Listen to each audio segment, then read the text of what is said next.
And welcome to a new episode of The Simpsons Did It. I'm your host, Steven Skolansky. And I'm your co-host, Robert Skolansky. And this week, The Simpsons Did It gets canceled. And then we're going to do a comeback special. And then we're going to do a comeback special. We're going to get all our favorite special guests. Bette Midler, Elizabeth Taylor, Hugh Hefner. Wait, that's not our show, is it? No. And we also don't get Elizabeth Taylor. Oh, we don't get Elizabeth Taylor either. No, but we do get Luke. And we can't get Luke Perry anymore, unfortunately. No, that's sad. We'll have to talk about that. Yeah. But yeah, I guess we can get Jaden and Mike Reese and Simpsons Man. Bart of Darkness. We'll get them all back. We're getting The Simpsons Did It back on the air with a comeback special. Although we're never going to leave. We're never going to leave. We're just like The Simpsons. We'll never die. So this week, we have the final episode of season 4. It's episode 22. It is Krusty Gets Kancelled. Now, before I continue on, I want to say that when I was watching this episode, my roommate came home from working out. He saw me watching the episode. He saw that it was called Krusty Got Cancelled. He asked me specifically, "Oh, did he do something wrong?" Not because like like another television show, like he literally thought cancel culture.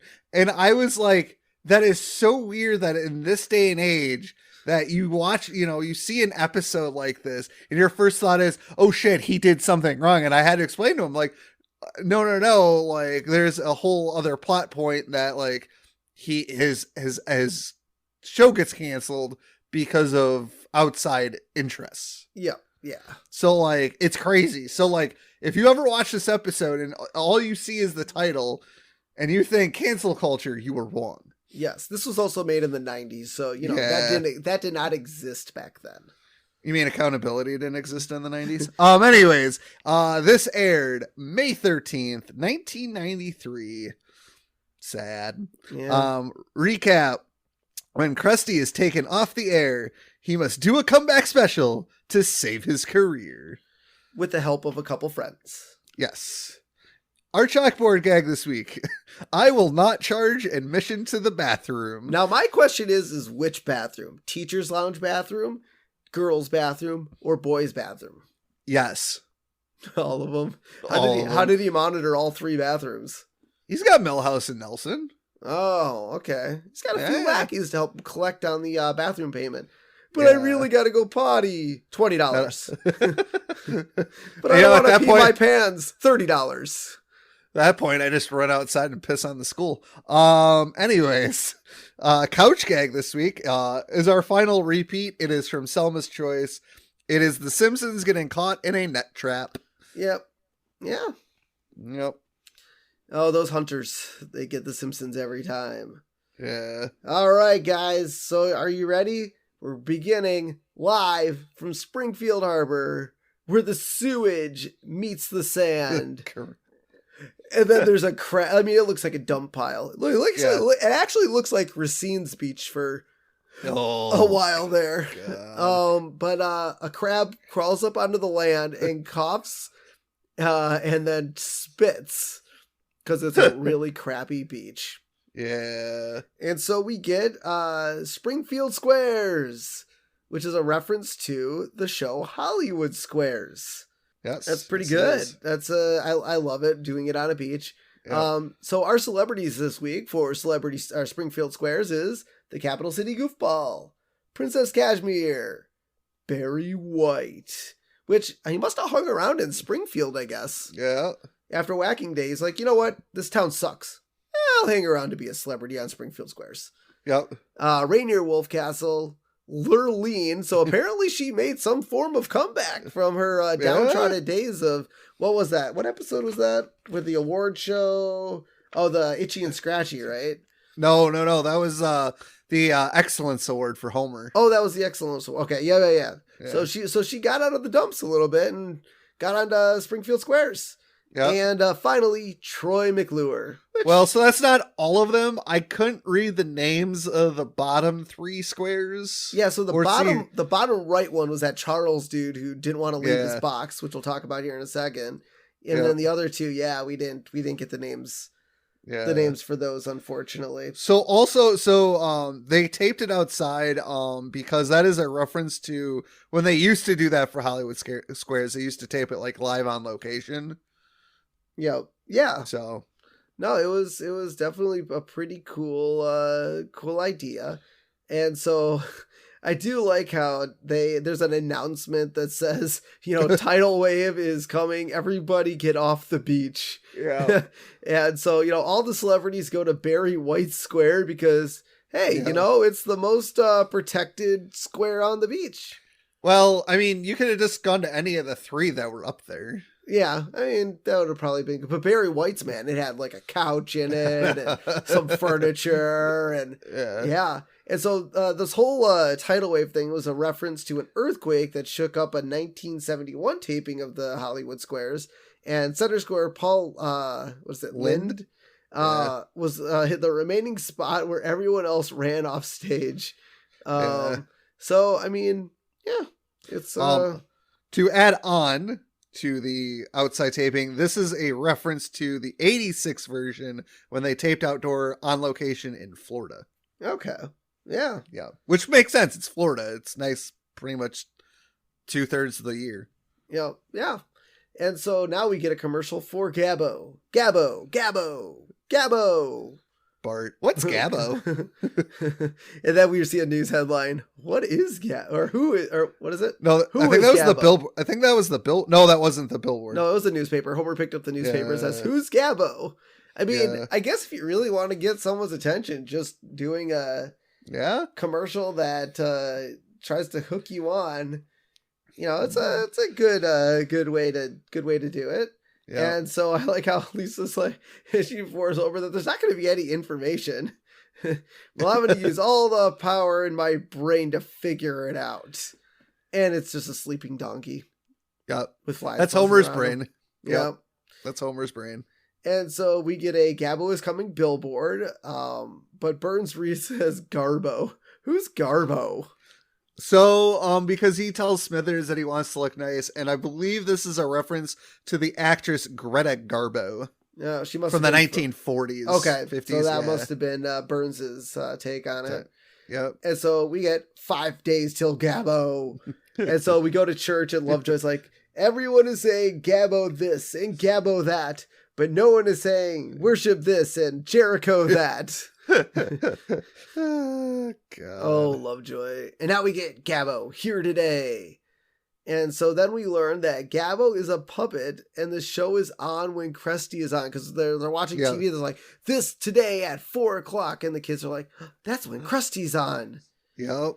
And so I like how Bart's like, well, this puppet can take the world by storm with a good hook and catchphrase. And that catchphrase is, I'm a bad little boy. Ay caramba. I love it. Yeah. Yeah.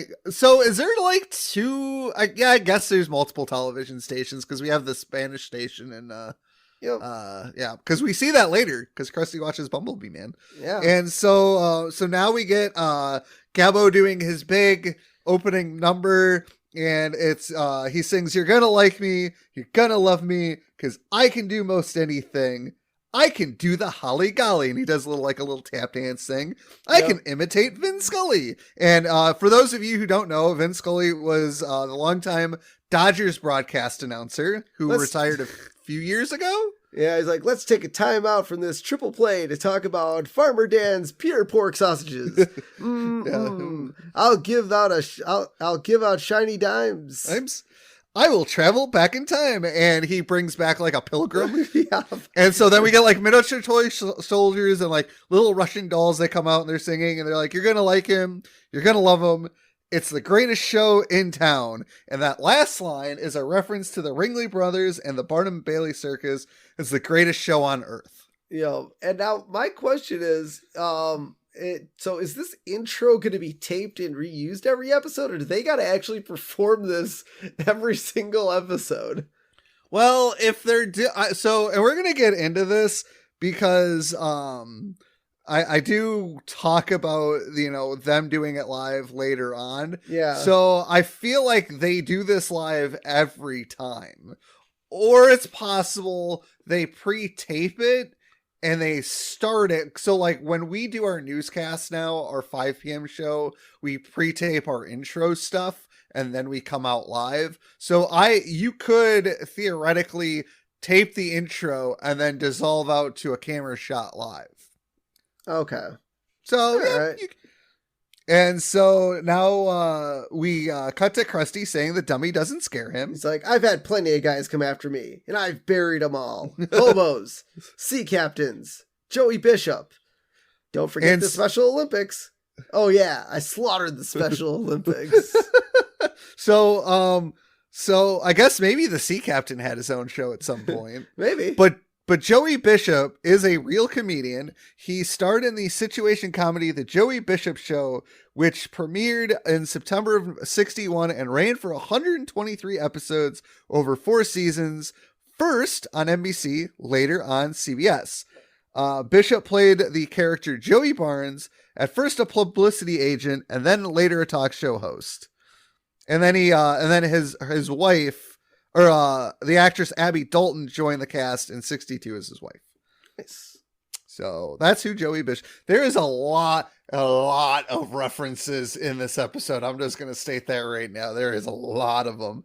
Yeah. And so also Krusty is chain smoking while he's like saying all this. You see a pile of cigarettes. He gave up on those nicotine patches. Yeah. So then a guy brings in the ratings, and now I don't know how later on this is. It can't be the same day, because in 93, there was no way to get ratings the same way. Yeah. Because back in that day, it was the Nielsen's ratings, and they send out journals to people, and they would write down what they watched, when they watched it, and then they would send it back, and that's how Nielsen collected the ratings. Nowadays, there's a thing called metered markets, where you can get the ratings within 3 to 5 days of that, the day you want the ratings. Yeah, which is nice. I don't know if we did mention this, but Krusty's assistant's name is Miss Penny Candy. Oh yes, we did manage. That's funny. That's a James Bond reference. Yeah. So the guy brings in, and they lost to Channel Ocho, which when I saw this, it reminded me of the movie Dodgeball and ESPN 8, the Ocho. Yeah. And yes, the Simpsons have the Spanish channel, and so Krusty's like, well, I'll turn it on, and Bumblebee Man's at a diner, and he's like, he orders 2 eggs, and he has the eggs thrown in his face, and Krusty laughs, and he's like, I gotta steal that bit. Yeah, because that's how Krusty gets a lot of his gags. Yeah, as we'll find out. So then we cut to Milhouse, Nelson, and Bart, who are apparently friends at this point in the show. Yeah. They're all hanging out, and they're playing with those little electric cars on the track with the little remotes. Yep. Which my buddy Ryan had those, and that was awesome. And those actually came out in the 80s. So that's kind of awesome. I like that. So, Milhouse is bored. They're all bored. Yeah. And Nelson's like, well, Bart, what would happen if you put your train on the track? So he puts the train on the track, and it starts electrifying and melts. Yeah. I don't know if there's enough electricity on those to do that, but maybe there is. Yeah, I don't know. I mean, they're pretty powerful to make the cars go that fast, but yeah, I don't know if it could technically melt a train. Yeah. So, the boys, turn on Krusty, and Krusty is trying to beat Gabbo at his own game, and he does the whole ventriloquism thing. And Krusty asks his dummy, Alphonse is the name of the dummy. He asks, why is a raven like a writing desk? And that question is a reference to Alice in Wonderland. Yep. So then, Alphonse is talking, and his mouth falls off, and all the children scream, and Bart Krusty drop kicks the dummy, and it lands in the stands, and all Bart the kids scream, yeah. And Bart, we cut back out to Bart, and he just sighs. Yep. It's like, sad. Oh my God. So then we get Springfield Variety and Springfield Shopper in this episode. We get a Springfield Variety newspaper headline that reads, Gabbo Fabbo, Krusty Rusty. Yep. Yeah, and now so Krusty's really, he's pretty ready to, do whatever it takes to keep his audience. And so Krusty tells people if they watch, I'll send you a check for $40. And then there's a voice, checks will not be honored. That's good. Oh, and so then we cut to Mayor Quimby, who's on a stage. He's like, I admit I used the city treasury to fund the murder of my enemies. But as Gabba would say, I'm a bad little boy. Oh God! I mean that takes care of everything, right? Yeah. That just takes care of it all. It would not. No. Narrator, it does not take care of anything. Yep. And so now we get a Springfield Shopper headline: Quimby reelected by landslide, because he was a bad little boy, but so it's okay. Yeah. And sub-headline reads, 2 more bodies surface in Springfield Harbor. Oh, God, it's so funny. I don't think that would work. Well, maybe it would in this day and age. Anyways, continue on. Yep. And so now, somehow, Gabbo got the rights to Itchy and Scratchy's because, Krusty's like, well, we used to have Itchy and Scratchy. And so now he's like, well, kids, this is where you would watch Itchy and Scratchy, except they're on the Gabbo show now. So here's Eastern Europe's favorite cat and mouse team, Worker and Parasite. And then we get, this is probably one of my favorite lines Krusty ever has. What the hell was that? So here's the thing. Itchy and Scratchy is produced by the Krusty Lou Studios. Yeah. Like that. So when Abe writes for it, was it the Itchy and Scratchy I guess it was Itchy and Scratchy Productions. Yeah. So I don't know. The productions company was at Krusty Lou Studios. So they're probably just renting a soundstage or whatever at Krusty Lou I don't Studios. know. I don't know how Gabbo would get the rights to the show because usually you're under contract. Yeah. So the only way they would be able to get the rights is if the contract expired. There's no way to renegotiate and be like, oh yeah, we'll give you more money. I highly doubt there's a clause in there that says, oh yeah, if the Krusty show tanks, we leave. Or maybe there is. So I'm really curious to know how Gabbo got the rights to Itchy and Scratchy. Yep. And yeah, but everyone leaves because Krusty show after the Worker and Parasite because it was literally made no sense. What the hell was that? But yeah, everyone leaves the Krusty show and now he has to tell his crew that they've been canceled because their ratings are good and the network is like, we got to shut you down. And but we got to be proud because we never put on a bad show. Except that week, Ray J. Johnson was his co-host. You could call me Ray, and you could call me Jay, or you could call me Ray J. Yeah, so Ray J. Johnson was a real comedian whose real name is Bill Saluga, and his shtick was he was Ray J. Johnson, and he would become annoyed when anybody addressed him as Mr. Johnson, exclaiming in a loud voice, "My name is Raymond J. Johnson Jr. Now you can call me Ray, or you can call me Jay, or you can call me Johnny, or you can call me Sonny, or you can call me Junie, or you can call me Junior. Now you can call me Ray J, or you can call me RJ, or you can call me RJJ, or you can call me RJJ Jr. And ultimately he ends with, but you don't have to call me Johnson. Wow. You really bucked that up at the end there. Yeah. Well, I'm not a comedian and I've never practiced the bit. So yeah, that's definitely a very popular bit. I've heard that uttered quite a bit. Yeah. I've never heard that bit until I looked it up. Oh, really? No, I've heard this bit. It's a good bit. Okay. And so Krusty tells everyone that they're like family. And then Mel tries to speak and Krusty tells him to shut his hole. God. And yeah, and so this is the bit where, Krusty's like, well, I got to find out what to do with my time. Yes. And so Krusty goes to Johnny Carson. And I like how Krusty rings to Johnny Carson's doorbell, and the doorbell theme is the theme to The Tonight Show. That's pretty awesome. Good. I'm sure he paid someone to do a nice little doorbell chime to, get that functional. And it's not like the March doorbell chime that keeps going. I know. That's pretty good.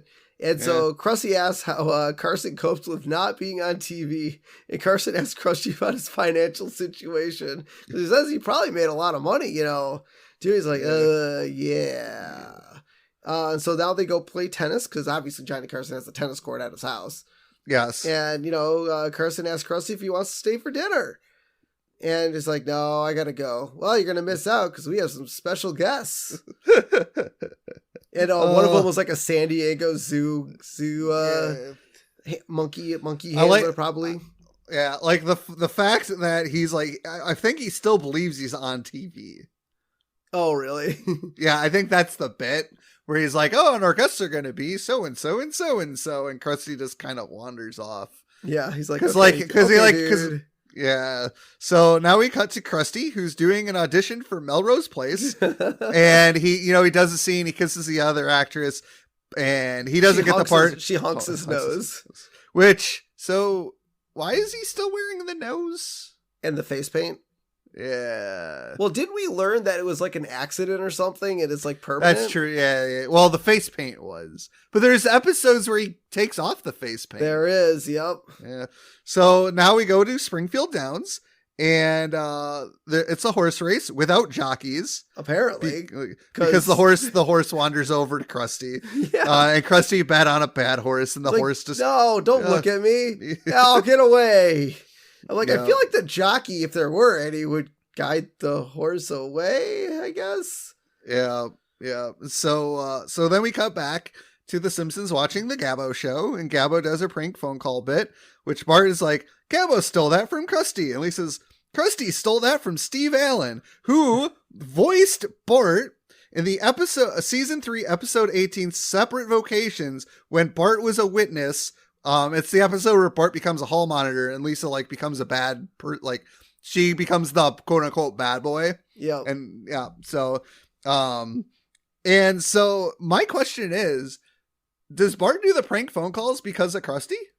Maybe. Yeah. I bet he saw it on, why he chose Mo is a different story, but yeah. I mean, I guess he's a Krusty the Clown fanatic, and, yeah, I feel like that could be a good reason. But I love Gabbo's like, now it's time for another patented Gabbo crank call. Ooh, I love these.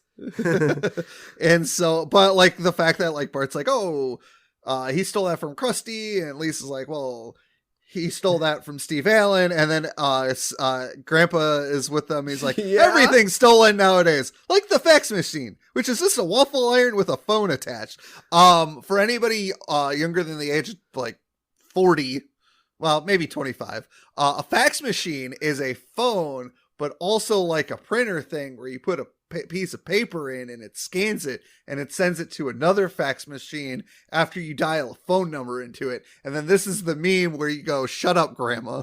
It's like sending a analog email. That's a good way to put it. Analog email. I like it. Yeah, so Gabbo calls Krusty, and I love how Krusty's like, well, if this is the callback for that porno film. Yeah, and Gabbo has the look on his face like, oh my god, this is going better than I thought it would. Yeah, and then Krusty, figures out he's being pranked because Gabbo's like, oh, well, we'll give you this and this and this, and he's like, if this is anyone but Steve Allen, you're stealing my bit. Yeah. Oh, God. Oh, that was so funny. I love it. So then Bart suggests that someone should ruin Gabbo's career. Yeah, somebody ought to ruin Gabbo's career the way you ruined Krusty's. At least it's like, 2 wrongs don't make a right, Bart. Yes, they do. No, they don't. Yes, they do. No, they don't. Yes, they do. Dad, 2 wrongs make a right, Lisa.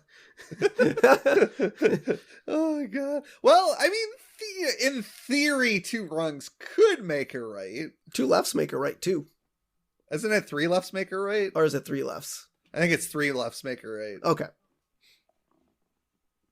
2 wrongs don't make a right, but 3 lefts make a right. Okay. Sounds good. And so, yeah, I love how the guys go off the air, and Gabbo's like, that ought to hold those little S.O.B.s. Yeah. So somehow Bart got to the house, or is this a different day? It might be a different day. Yeah, I mean, maybe it's okay, we're going to ruin Krusty's career and then different day. And then he goes to the Gabbo's career. Yeah. And so Bart is spying on Gabbo. Now you can talk about this next scene, and then I'm going to go on a little mini rant because I hate this scene. Oh, sure. Yeah, and so I like how, the little hold the S.O.B. line spoken after camera during, that it's turned off, and is taken from a 1950s kiddie show. Oh, yeah. In which the host asked, "Are we off the air?" and then said, "That ought to hold those little S.O.B.s for another week." Well, so that's it's an urban legend that happened. I don't know. According to what I got, it actually happened. I've heard it's an urban legend. And then he did not know he was still on the air and was dismissed. So the whole thing reminded me of, for any of you who don't know who Bill O'Reilly is, he is a talking head on Fox News. Way back in the day when he was like an anchor, they wanted to do he got confused by something. They were supposed to tape it and he got confused. He was still on camera and he starts screaming, "Fuck it, we'll do it live." And it's this whole bit. You can find it on YouTube. It's hilarious. I quote it. Yeah.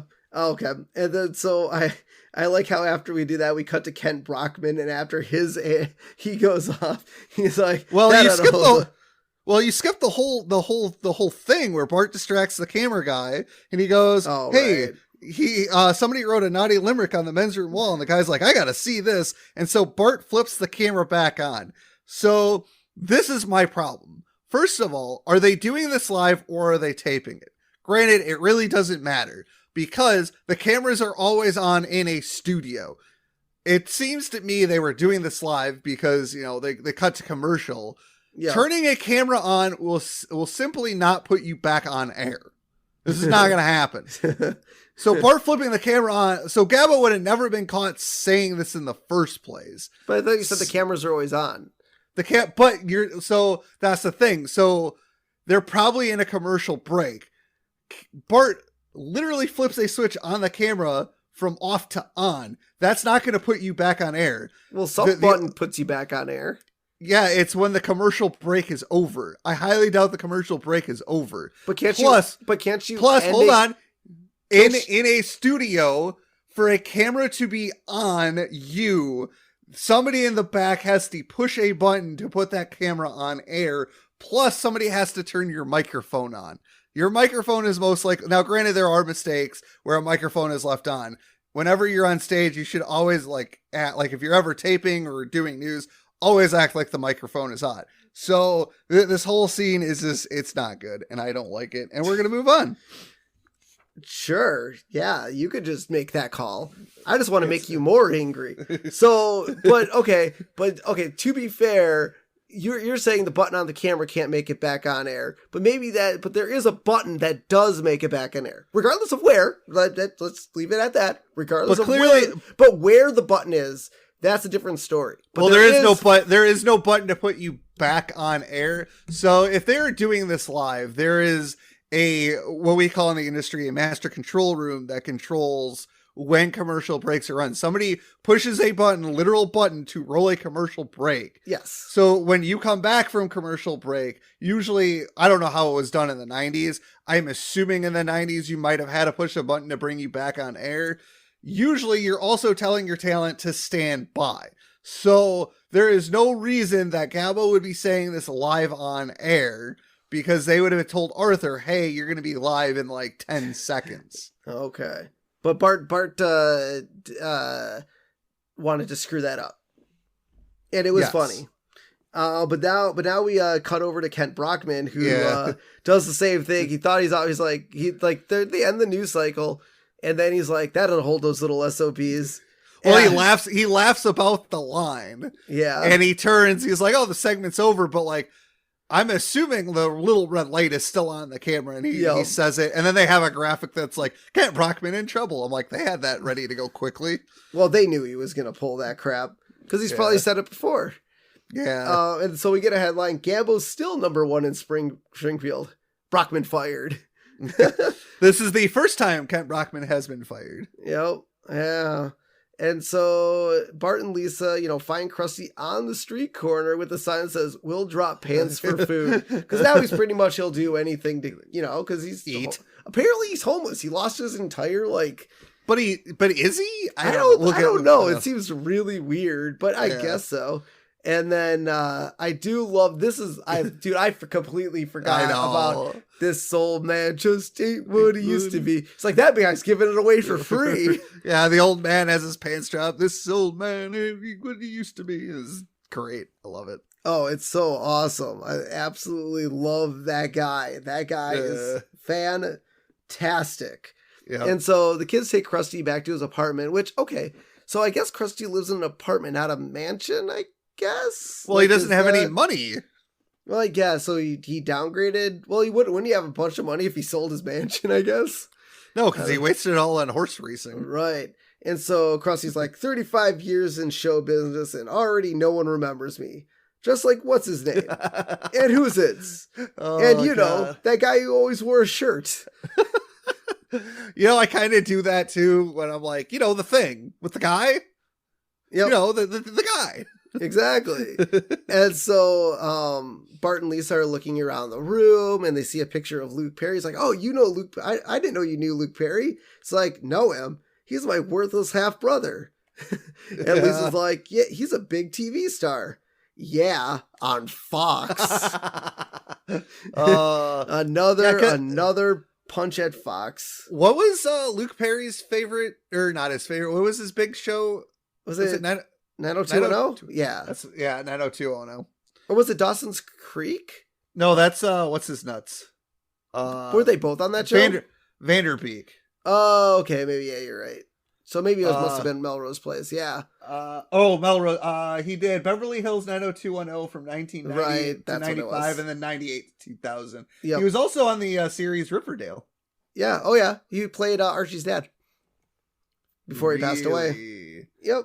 Oh. He also did a voice on The Simpsons. He voiced himself on this episode. He was also in the movie The Fifth Element.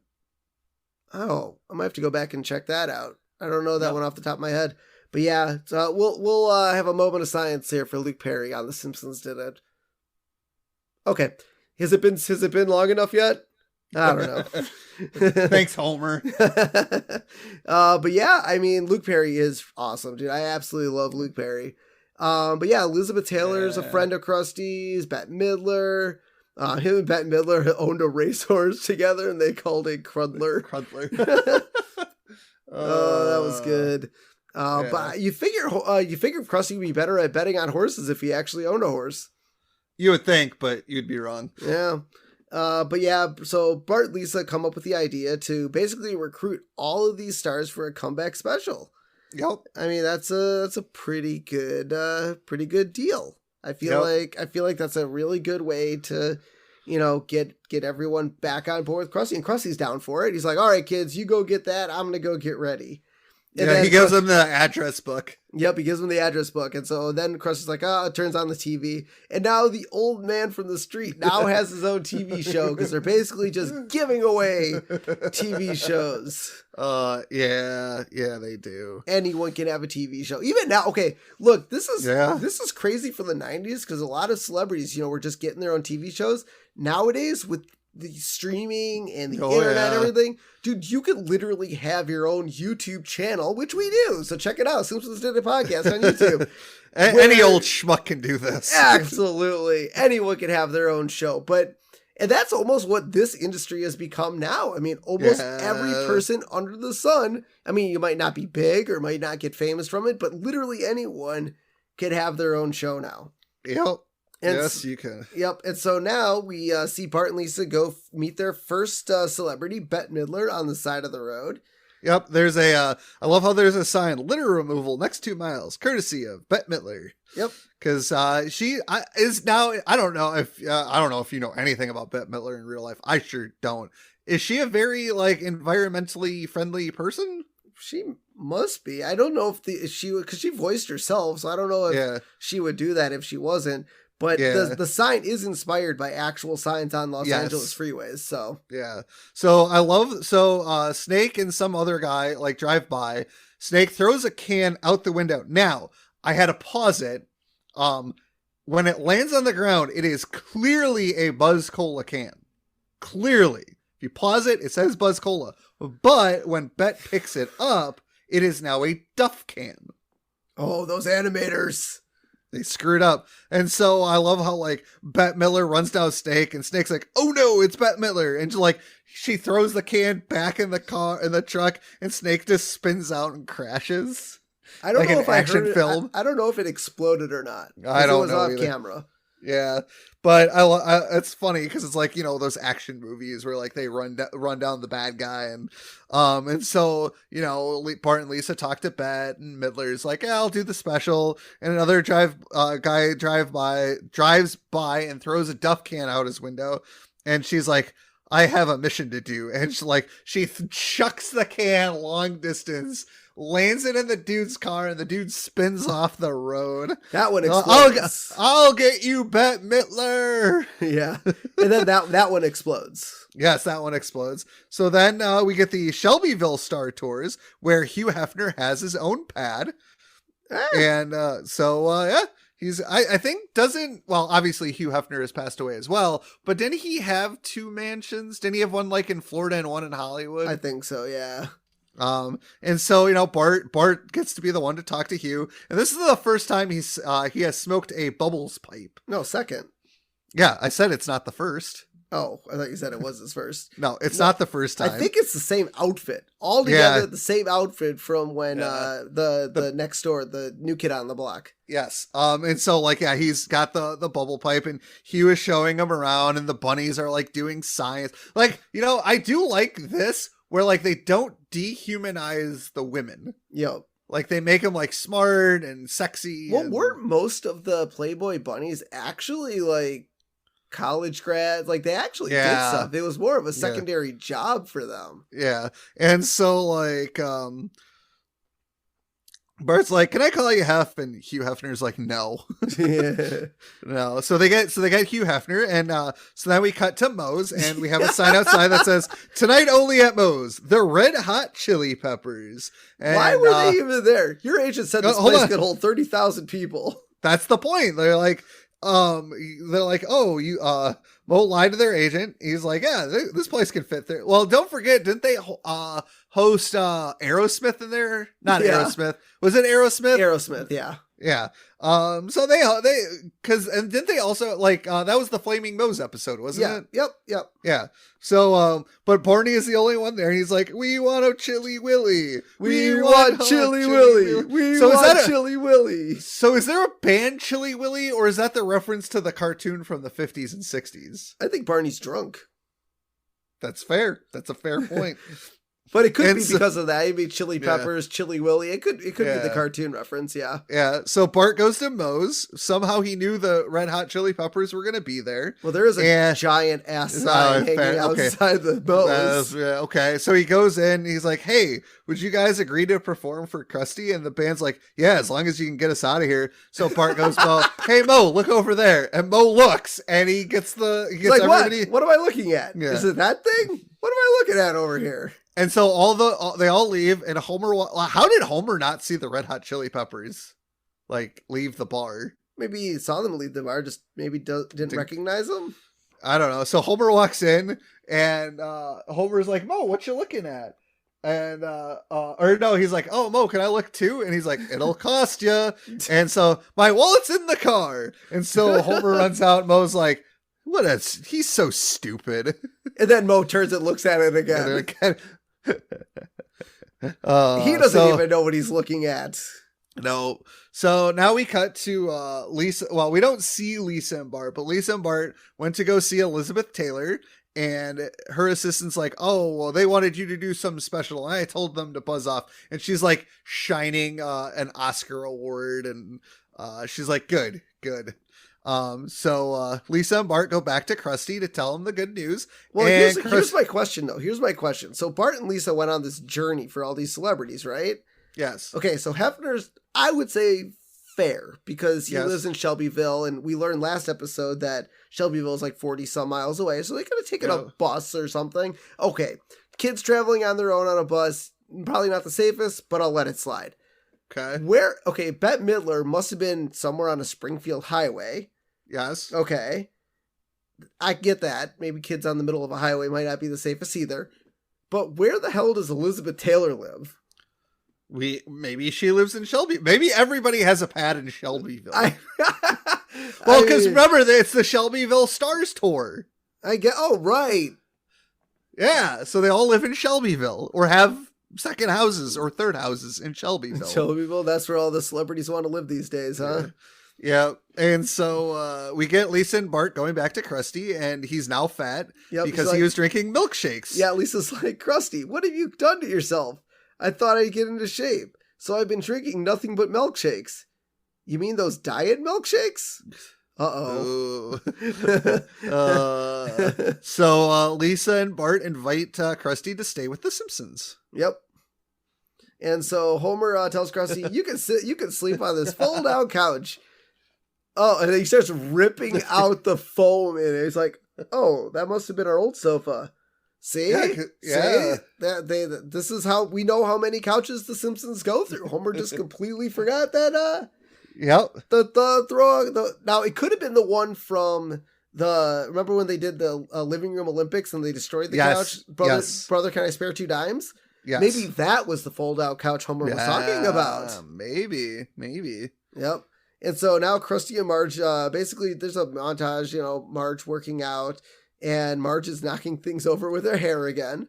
I would like to point out at this point, and I watched the entire episode to make sure, Marge does not have a single speaking part in this. She doesn't say a word in this episode, and that's because her voice actress, who is Julie Kavner, didn't like all the celebrity guest appearances. It was over a protest of the overuse of them. She's still credited because Marge still shows up. This is the first time in the history of the series that one of the family members, excluding Maggie, because she is a baby, does not have a single line. There are several episodes where this Simpsons characters have a word or a couple words. Homer Simpson is the only character in the entire series that has a speaking role in every episode. Nice.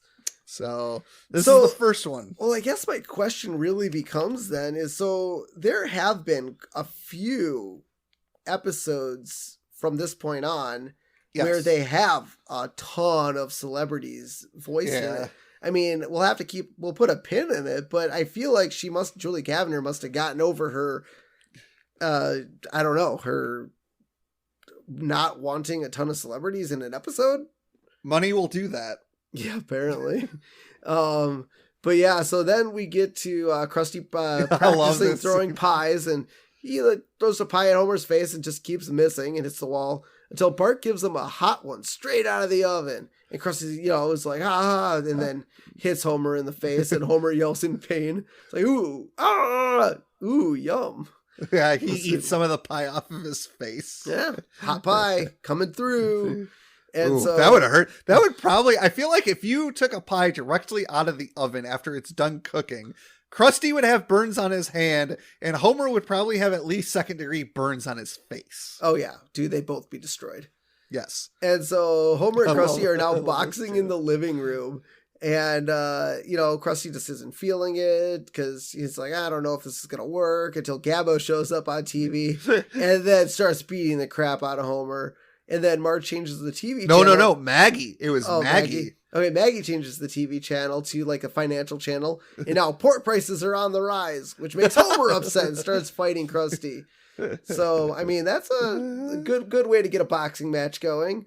Yeah. And then, so now Krusty, is starting to punch meats, which is a reference to training of Rocky, which I wish there was some music would have been in the background. Yeah. And, it doesn't have to be the Rocky music in general, but just some sort of workout music in the background would have been kind of cool. And then Krusty's punching on one side, Homer's eating on the other. So did they cook this giant thing of meat then at some point? Because normally you don't just cook a giant slab of beef. Yeah, I don't know. Well, it's a frozen piece of beef. It's like Rocky. He punches frozen beef. Well, I know that, but Homer wouldn't be eating a frozen piece of meat. Oh, maybe it's defrosted. You can eat raw meat. Just not good for you. No. So then we see Krusty flexing in the mirror, and then, he's ripped, but then he unflexes and is flabby. He's the Homer flab. But I think, haven't we seen Homer do that too, where he flexes and it's all like... I think that was his imagination. Oh, was it? I thought we'll have to keep it... I think I'm thinking of the applesauce, what was it? Where he climbs the murder horn. Oh, the murder. Oh, I feel like that episode where he's buff when he flexes, but still flabby. We'll put a pin in that. But I think there's an episode where Homer does that too. Yeah. And so now one of the last places they have to go, because they got to go get Mel back. They go to the Gulp and Blow. And Krusty's like, but you got to come back, Mel. We're a team. No, Krusty. You always treated me rather shabbily. On our last show, you poured liquid nitrogen down my pants and cracked my buttocks with a hammer. Ouch. Yeah, ouch indeed. That might hurt. And so we see the squeaky teenage guy in the back, and he drops Krusty's taco in the fryer and retrieves it. Now, hey, a deep fried taco could be pretty good. Yeah. Could be pretty good. Why was he holding it over the deep fryer? I don't know. Why would a taco... Well, it's a Gulp and Blow. So they have like... They probably have to do the hamburger, hot dog wheel. They probably do a lot of stuff. And but then he offers Krusty his tacos, like, I don't want it, and then leaves. And we go to Krusty Lou Studios. I will like to point out that he does say that each taco that he doesn't give comes out of his salary. Yeah. And so now we're practicing. They're on the Krusty Lou Studios practicing for the comeback special, and they actually did get Luke Perry to join. Bart, I wish I would have seen that scene. That would have been kind of a cool scene to see Bart and Lisa go get Luke Perry. Now the question becomes, like, they're stepbrothers, right? No, they're half brothers. Okay, they're half brothers, and so we don't know the mother. We don't know the father. Oh, we don't know the father or the mother, or both? We don't know either. Well, they're half, so either they have the same mom or they have the same dad, but we don't know. Yeah, so it's Herschel Kristofsky. If I had a guess, it would probably be the same mother. Think same mother? Okay. Yeah. All right. Okay. All right. I guess do we ever learn who Krusty's mother is? I don't think so. All but right. Luke Perry does not look like Rabbi Kristofsky. No, not at all. So yeah, we'll put a pin in it. See if we ever learn who Krusty's mom is. Yeah. But yeah, so we see them practicing balloon animals, and Krusty does, the traditional dog. Yeah. And Luke Perry does a 1960s carousel. And Krusty gets upset and kicks him off stage for upstaging him. And he's like, well, Krusty, you got to find me something I could do. Well, I could shoot you out of a cannon into a brick wall. Well, no, Krusty imagines that. Yeah. We'll find something for you. I do like the fact that while he's imagining this, so he, cannons him into a brick wall, and then we get the Peephole magazine with the cover that says "New Look for Luke Perry," and obviously this is a reference to People magazine. Yeah, this isn't the first time we've had the People magazine. Yep. And so then we get, I believe this is a headline. Krusty special airs today. And then a sub-headline that reads, Gabbo to have real boy operation, which is a reference to Pinocchio. Yep. Because, Pinocchio wants to be a real boy. And so now we come to what we all have been waiting for, the Krusty comeback special. And his comeback special is styled exactly like Elvis Presley's 68 comeback special, which was aimed at getting Elvis back into the spotlight after having a sabbatical. And I believe that sabbatical was being in the army. Not getting abducted by aliens? No. Okay. I'm just saying that's what a lot of people think happened to Elvis. No, he died on the crapper. So they go outside, and Gabbo and Arthur are watching people line up for Krusty's special. Yep. And Gabbo's like, "Who do we have? All we have is Ray J. Johnson." That's awesome, because Krusty, that was Krusty's bad episode, and that's what they're left with. And now we get Krusty asking the Red Hot Chili Peppers to change some lyrics. Yep, Krusty's like, now, boys, the network has a problem with some of your lyrics.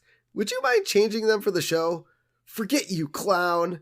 Yeah, our lyrics are like our children, man. No way. Well, okay, but here where you say, what I got, you gotta get it and put it in ya. How about just, what I like is I'd like to hug and kiss you. And they loved it. Wow, that's much better. Yeah, everyone can enjoy that. Oh, that's great. I'm sure there had to have been some... with a lot of these 90s bands, I'm sure Chili Peppers, Green Day, Blink, like a lot of the early 90s new pop culture bands, I'm sure there had to have been a lot of flack for them being on Conan and, you know, Leno and a lot of the early TV shows, because always these big bands would perform on these shows. I would have to imagine this is some sort of reference to them having to change their lyrics to go on TV shows.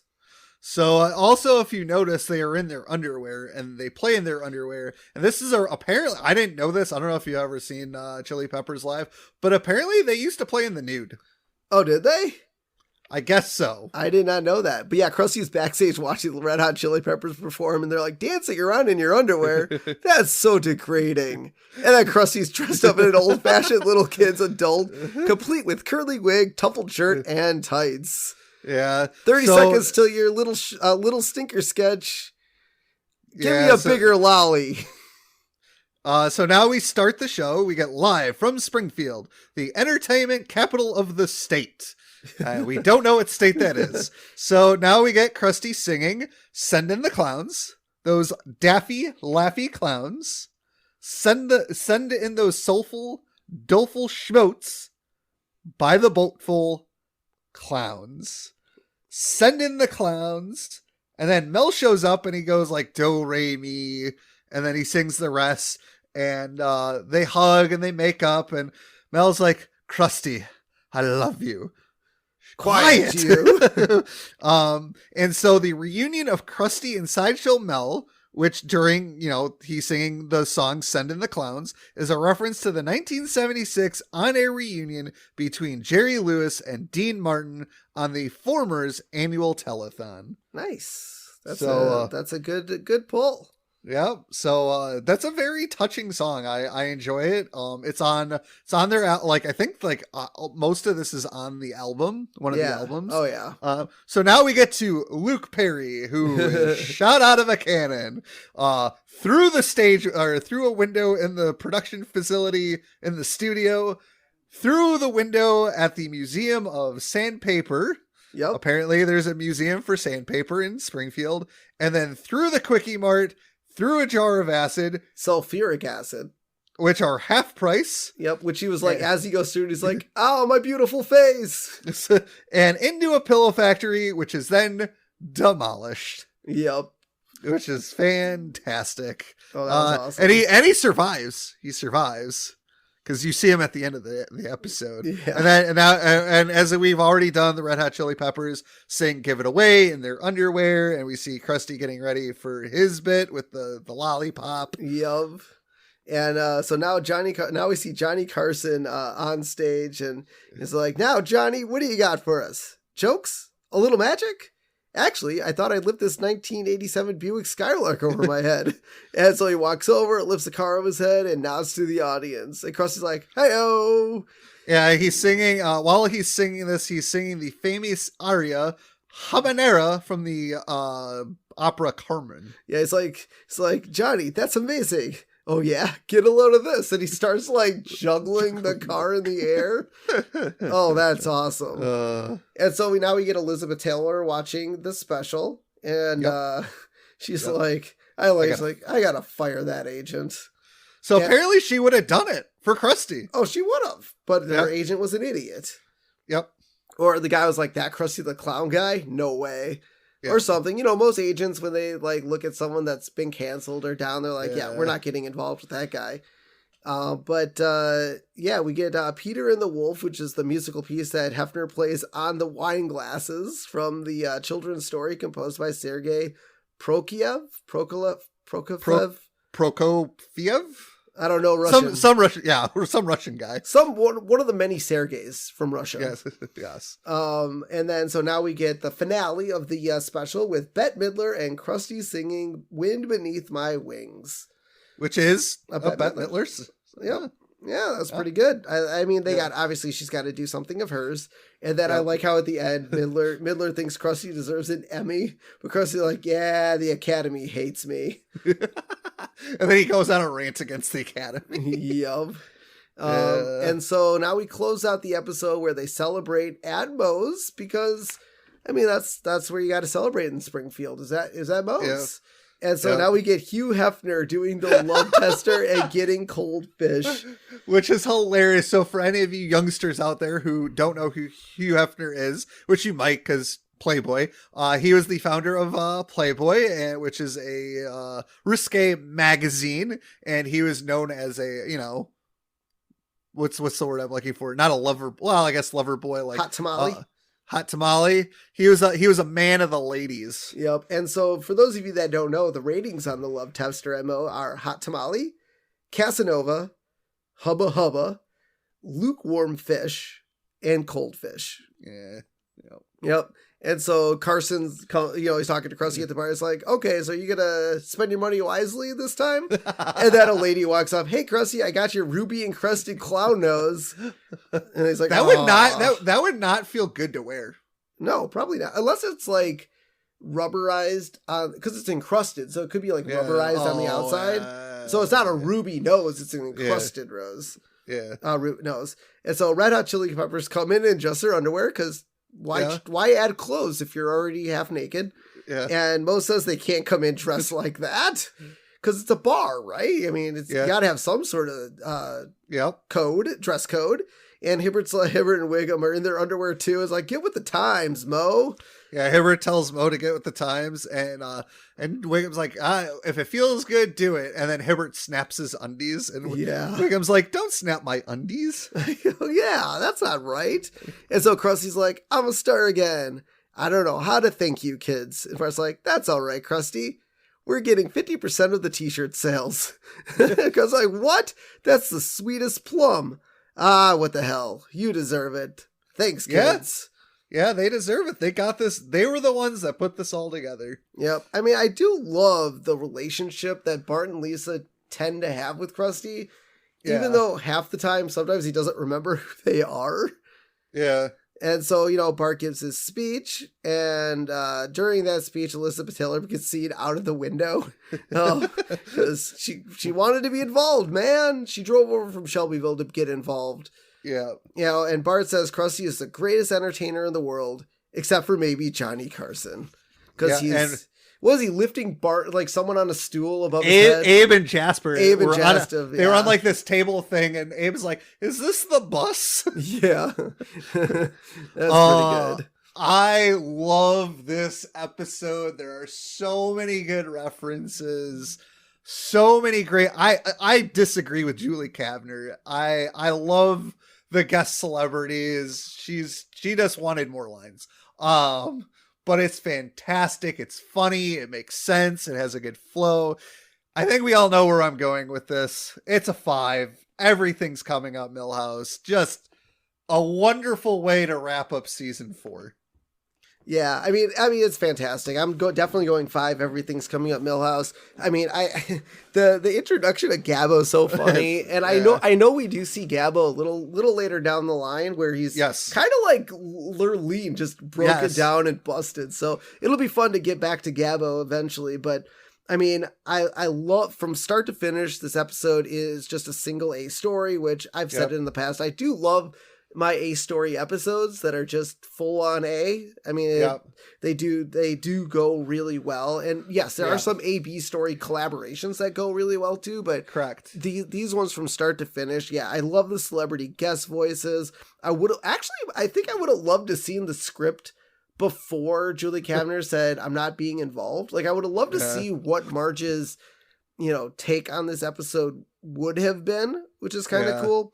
I'm also not going to hold the scene where Bart gets Gabbo in trouble against them because Gabbo nothing happens to him. No. He actually, so the whole little S.O.B. thing. I mean, you think, oh my God, he's going to get shot in the foot for that one, but no. Now today's age, 2021. If he would have done that, he would have been canceled off the air and gone. Yep. Because you can't say that stuff. But 90s were definitely funnier. Yes. I would definitely say the 90s were funnier. But yeah, I'm definitely going to say that this episode is a great, fantastic ending to a season. Like it really has everything, and I love it. So let's close it out with our character profile. And this one we have Gabbo. Who's Gabbo? What's a Gabbo? Gabbo is a dummy for ventriloquist Arthur Crandall. I've been calling her Kerbopple. I've been calling her Crabdle. But yeah, he's a budding, if highly overhyped TV star. Yeah. I mean, Arthur, but Gabbo, he's the bee's knees. So who makes the money? Is it Arthur or Gabbo? I don't know. Well, as we saw during Gabbo's introduction, he could jump off someone's lap and just... Yeah? Like, okay, they've never said that Gabbo was a puppet. They said Gabbo was a ventriloquist dummy. But they said he was going to get a real boy operation. So he's a puppet ventriloquist dummy? Is this like the Night of the Living Dead? Not Night of the Living... The Goosebumps dummy. Yeah, Night of the Living Dummy. You know, he does kind of look like that. Except I believe the Night of the Living Dummy came after this. Did it? Okay. I believe. Maybe that's where R.L. Stine got the idea for Night of the Living Dummy. His appearance, his hinges are visible.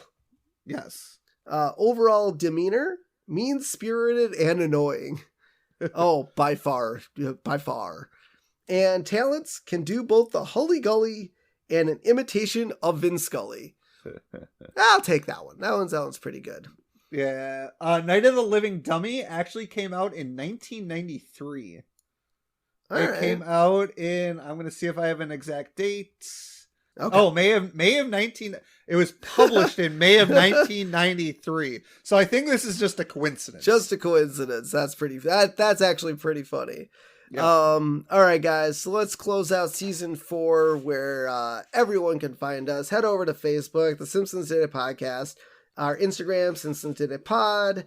You can head over to our Twitter if we ever use it ever again, but Simpsons Did It PC. Well, if Facebook and Instagram ever get shut down again, you can find us on Twitter. Yeah, we barely use Twitter, guys. I do apologize we have it, but Twitter doesn't give us the platform where if you guys are on our Facebook and Instagram, you see what we post.